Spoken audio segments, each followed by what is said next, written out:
Thousands of protesters, including relatives of hostages held by Hamas in Gaza, demonstrated around the country to mark 300 days since the October 7 massacre, calling on the government to seal a hostage and ceasefire deal.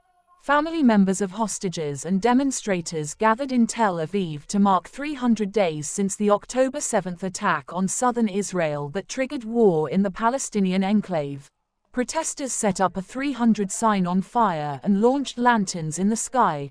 Hundreds marched through Tel Aviv, holding yellow ribbons and photos of hostages, then blocked the Begin intersection near the IDF's Kiryat headquarters before the main rally was held at Tel Aviv's Hostages Square.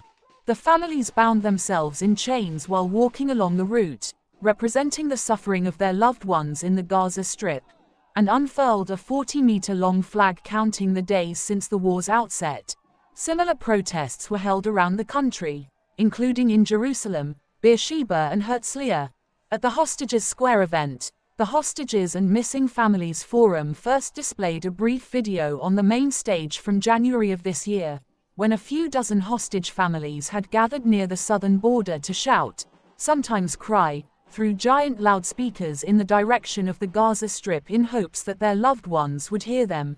In Jerusalem, hundreds of people marched from the First Station complex to the Great Synagogue, dressed in white and carrying yellow flags, Israeli flags and yellow ribbons.